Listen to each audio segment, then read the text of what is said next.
Right, okay, so today's video is about horse wounds. So we have a horse, the owner Alan, and we have a wound. This is Sparky, and she's got this wound which we've just noticed today. It could be that that's a day old. It looks a bit dried up to me. She's been running with Elvis over there, Stallion. We're not too sure, but we've got a funny feeling this might be from Elvis' foot. Anyway, so the purpose of this video is to sort of, hopefully, show one way you could deal with this, and it's the way that you might do it if you don't have access to a vet, or it's the weekend, or you can't get a vet, or you whatever, for whatever reason you can't get a vet out, so you've got to do the best you can sort of first aid wise. So I believe, first of all, every horse owner should have elastoplast bandages in their tack shed or in their toolbox for just this kind of thing, because basically any wound like this that happens, and even if you did nothing else and didn't even touch this, if you just strap this elastoplast around that wound without any padding or anything, just to basically push this bit of flat back down onto there, get rid of this horrible crusty environment. We want to get back to a really moist feeling environment, and that will go a long way, that by the time you get a vet out, next week, or on the weekend, or Monday morning, or whatever, it will be a way better, the healing will have happened already, and it will minimise kind of swelling and formation of powdered flesh. Okay, so thing is, when you do an elastoplast bandage, now the true elastoplast brand, well, I know they seem all a bit different, but it's pretty standard practice that you should actually unroll it and roll it up again so that it peels off nice and easy. If it's too sticky, as you wrap it on, you end up with the bandage too tight, and especially when you get down towards the end, it gets really tight, and you're just trying to finish off, and then you're really having to pull it, and that's when it all goes bad. So the technique Why does it go bad? What's that? Why does it go bad? Why does it go bad? Yeah. Well, just because now you're struggling to get the bandage on, and it just It'll be too tight on the leg. too tight. So see how I'm unwinding the bandage. So really, see how that's kind of like, you got to be careful as you do this. This is quite hard to unwind, and if I wound that around a horse's leg, it would actually be too tight and slow and awkward. So it's really important not to do it in the wind. See, that's taking quite a bit of force to get that unwound. Right, so bloody hell, what's on this bandage?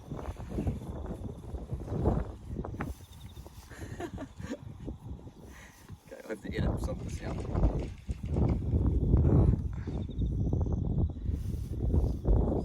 Man, it's funny.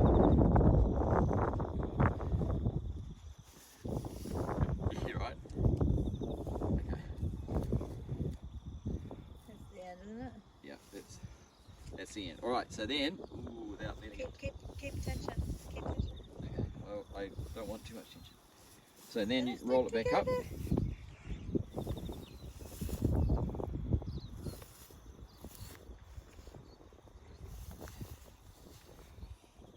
So now when I put this on the leg, it'll be easy to just go around quickly. Now, I know it's all a bit controversial, and probably people have different opinion, like everything in the horse world, but the idea behind this, which was taught to me by a very experienced horse vet, is that you're trying to create almost like a cast of bandage, like a really kind of rigid thing that's going to sit there, and the fetlock will sort of stop it from dropping. If you use soft bandages and a lot of padding and everything, you end up with a soft thing which deforms and doesn't create the support that we're looking for. And if we're trying to stop, this is going to bleed quite a lot when we're finished. So we also want a bit of pressure on there to stop the bleeding, and we want a nice solid pressure on that thing to hold it all together. Now, we just had a big debate about this, about anaesthetics and pain and all that kind of jazz. Obviously, if I was proper vet come out for a call, and I would sedate the horse. I wouldn't normally use local anaesthetic in these. If you slice them off quickly, there's very little feeling in this actually. Right. And we are going to use a twitch. Fan off. Now that's another debatable thing. I think the twitches are a great tool for horse handling, and I think every owner horse owner should actually be comfortable with twitching their horse to do simple procedures, and the endorphin release, just turns something that can be quite stressful into something that's actually kind of sort of semi-pleasant. But only be sort of quite quick. The best tool is actually when I could use a scalpel blade, but where'd I put it? But a sharp knife is actually better. Alan said in the knife way.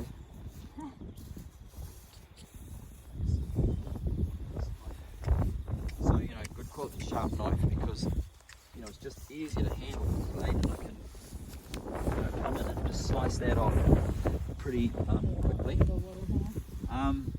I'm not actually, this is going to bleed a lot. Michael, I just need to move it because she's going to hit the jug. There's not, I don't believe infection is a big deal here. I don't think there's any need for antibiotics or any thing. I could have potentially put Manuka honey on this, but actually because it's going to bleed so much, the first kind of week we're just going to actually just strap this up, and then we'll see how it looks after a week.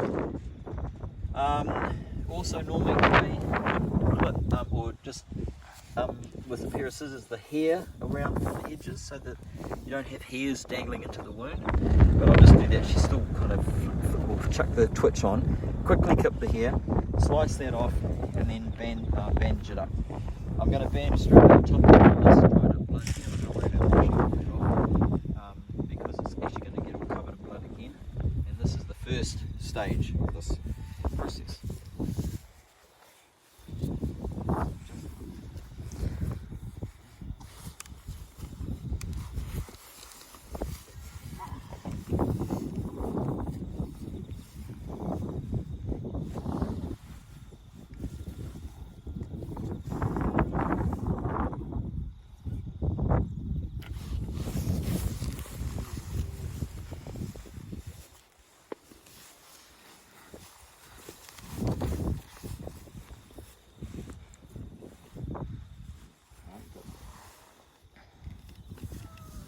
Away from that stuff.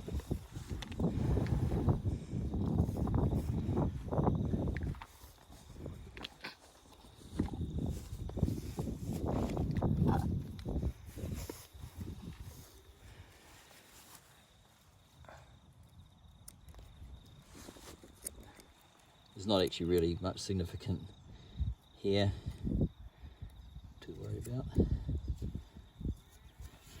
Okay. This is gonna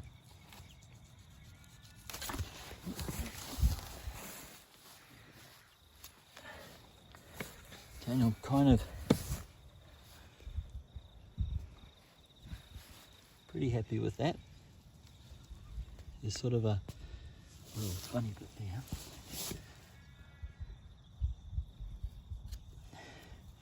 It's actually very little.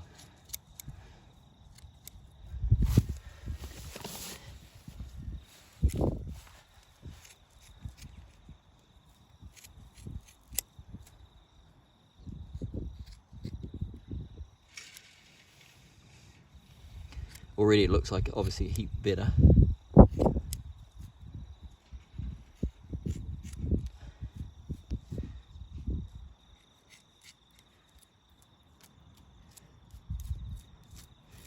Really, I think it's kind of important to get rid of those tabs early on. Just for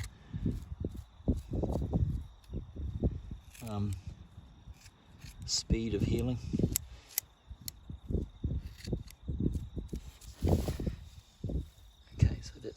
Grass there. Funny scissors. Scissors I could find. A pair of curved scissors is a pretty useful tool. Because clippers are noisy and they don't really. Okay, I'm pretty. Just actually get rid of some of this. These are actually quite good scissors. I think they're from Auntie Katie's sewing kit.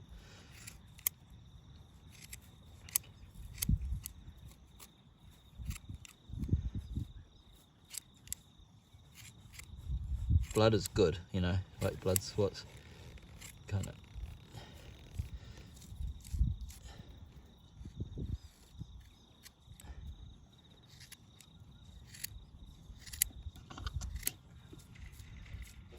Okay, good girl. Right, and now.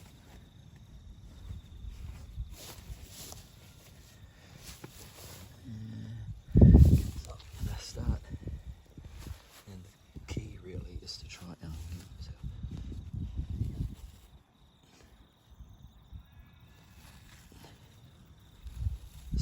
and be pretty even tension.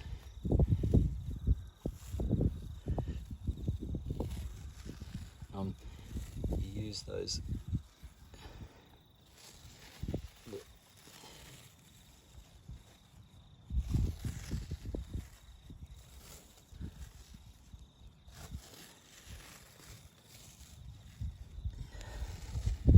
I've done the first, now I'm coming down and kind of putting more.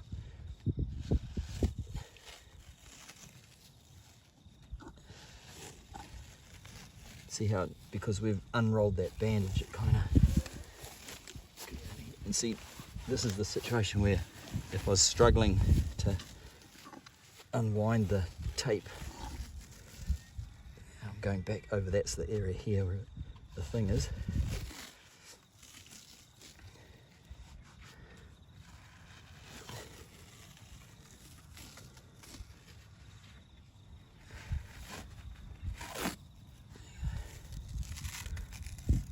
Last bit, so I've sort of kept the thickest part.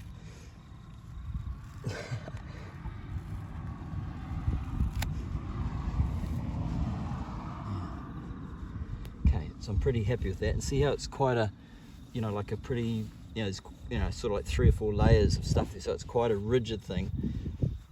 And we're going to kind of, now if I had a hose, we actually got the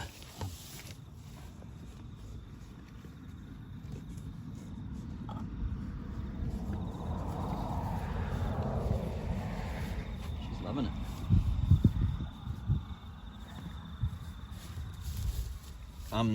Face cloths are good tools because they're reusable and they've got a bit of kind of grit in them. Well, like grit, but texture. What's the right word? They're rough. Really good for. I'm only really taking this to, get rid of flies, or like not get rid of flies, but if there's a lot of blood, it goes yuck. Now the big question, of course, is how long we're going to leave it on for, which is, I don't know the answer. As long as possible, really. If everything stays good, if this foot doesn't swell up because this is too tight, and I'm pretty confident it's not, if it doesn't fall down, if this doesn't go all puffy at the top, then we'll just leave it on for a week. But we'll obviously monitor it.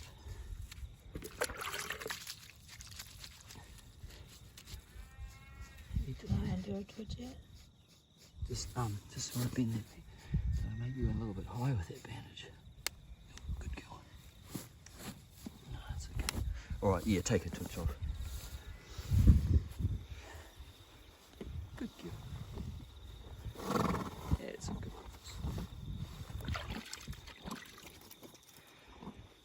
one. Right. Just walk it forward, honey.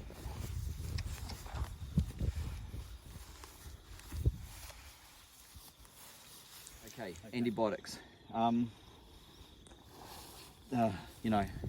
It's difficult. If you're a vet and you go out to a horse and you do something like that, you're probably going to give antibiotics because, it's kind of expected. And it's kind of embarrassing if you go to a horse and then you don't give antibiotics and then it needs antibiotics and then you feel like a bit of a duffer. So, one possibility is that you just give them one shot of some penicillin, like a long-acting shot, as just a kind of general overall cover. We're not going to give her antibiotics, even though I've got it, because I actually really don't think that it's to that kind of wound. But hopefully I'm not proven wrong. What's that? We're here. Well, yeah, true. Also, we're here. So, I mean, if she did get, looks like infected, then, you know, we can give it to her. So, all right, now you can, so, Abby, sorry. Just go around.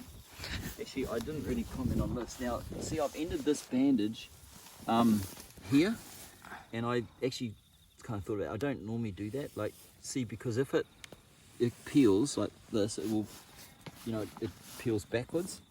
So I kind of quite like to end all bandages right at the back. Not doing a very good job. Like there. Yeah, and sometimes you can secure that with a bit of electrical tape. You gotta be real careful you don't put that, no, just the light thing around, just, you know, to hold that end down. We're not going to do it, just to see if it works. Okay, cut. Alrighty, well, I'm kind of pretty happy with that. We'll obviously we'll make another video when we go to take it off and see how it goes.